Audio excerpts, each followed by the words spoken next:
Walter S. Gerard, the Sunday School Director for New Spirit Baptist Church here in Dallas, Texas, where the Reverend Otis Grimes is pastor.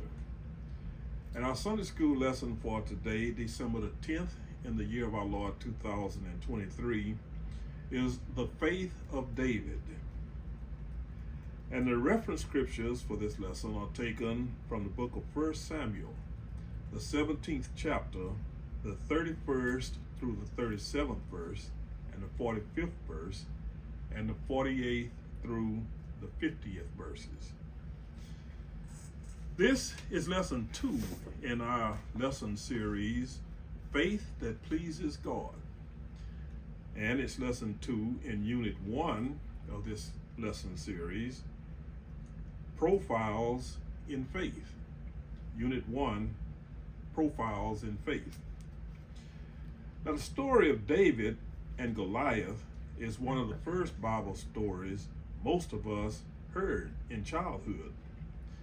And there are several lessons in this story. But in this lesson, faith is the overall central theme. Now, reading the scriptures from the New International Version of the Bible, 1 Samuel, the 17th chapter, 31st through the 37th verse, the 45th verse, and then the 48th through the 50th verses, is as follows. What David said was overheard and reported to Saul, and Saul sent for him. David said to Saul, "Let no one lose heart on account of this Philistine. Your servant will go and fight him." Saul replied, "You are not able to go out against the Philistine and fight him. You are only a young man, and he has been a warrior from his youth." But David said to Saul, "Your servant has been keeping his father's sheep. When a lion or a bear came and carried off a sheep from the flock, I went after it, struck it, and rescued the sheep from its mouth. When it turned on me, I seized it by its hair, struck it, and killed it. Your servant has killed both the lion and the bear.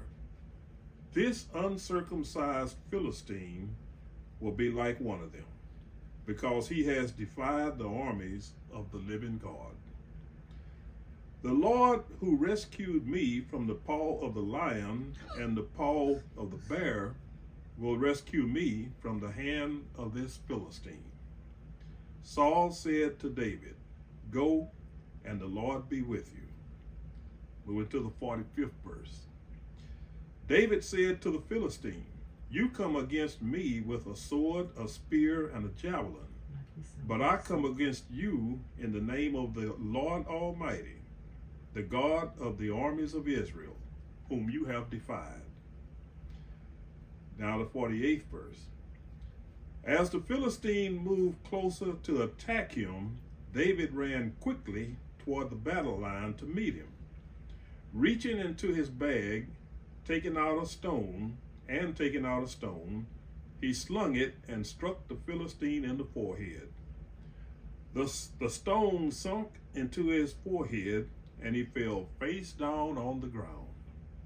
So David triumphed, in this 50th verse, so David triumphed over the Philistine with a sling and a stone. Without a sword in his hand, he struck down the Philistine and killed him. May the Lord add a blessing to the reading, the hearing, and the understanding of his holy word.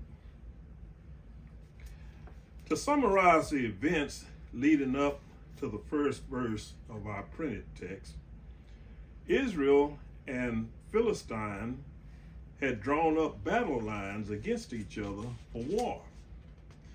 And a 9-foot 9-inch tall giant stepped forward from the Philistine ranks named Goliath, who challenged the Israelites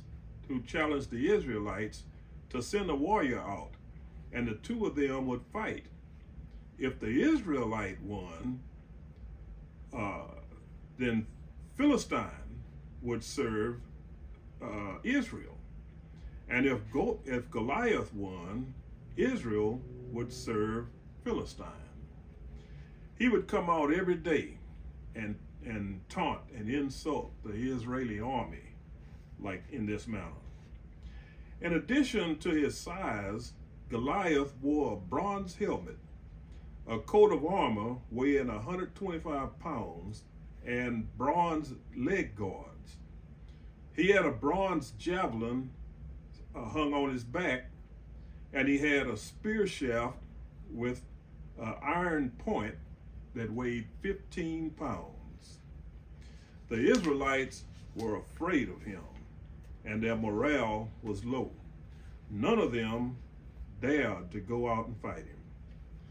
Now, during this face-off, a man named Jesse sent his youngest son, whose name was David, from tending sheep to his older sons who were on the battlefield with the Israelites. And he sent him with food to take to them. Jesse told David to come back and tell him how the war was going. Now, when David found out what Goliath was doing and what he was saying, he was angry. And he made his anger known, and word got back to King Saul, Israel's king. This is where our printed text begins. King Saul sent for David, and David told King Saul that he would go out and fight Goliath. King Saul told David that he couldn't fight Goliath because he was just a boy, and Goliath was a warrior since his youth. But David told King Saul that he had rescued sheep from the teeth of a lion and a bear and had killed both of them. And the Philistine would be just like the lion and the bear because he had defied the armies of the living God. He called Goliath an uncircumcised Philistine, and that's not in our printed text.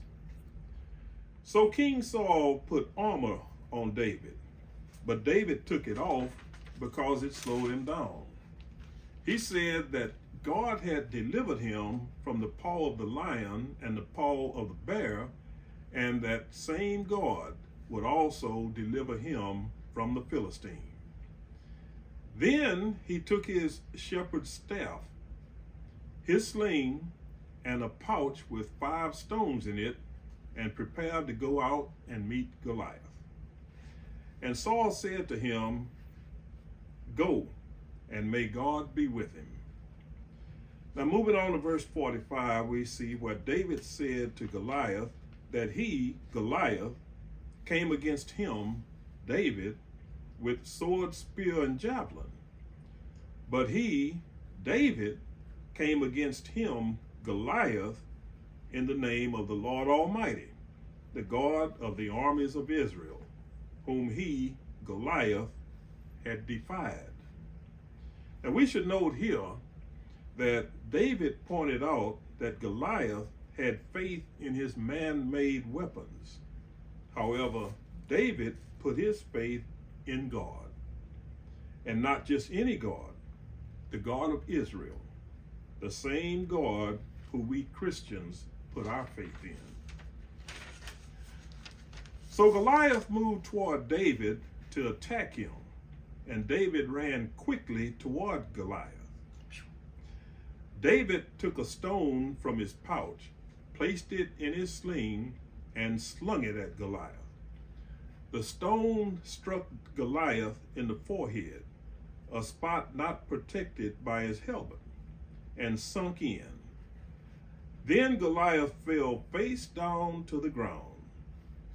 And in the final verse of our written text, verse 50, we see that David triumphed over Goliath with a sword, not with a sword, but with a sling and a stone, and with his faith in God, I might add. Yeah, and he killed him. Then he took the sword from Goliath's scabbard and cut his head off. And this is not in our printed text. Now, the rest of the story. When the Philistines saw that their champion was dead, they turned and ran, and the Israelites ran after them, killing them all the way to the gates of Ekron in Gath, the Philistine legendary capital. We learn from this lesson that all the deadly weapons that man can form, even weapons of mass destruction, I might add, are no match for having faith in God, as David had. The faith of David. I hope you've gained at least one thought from this Sunday school lesson. May God bless you, and may He ever keep you.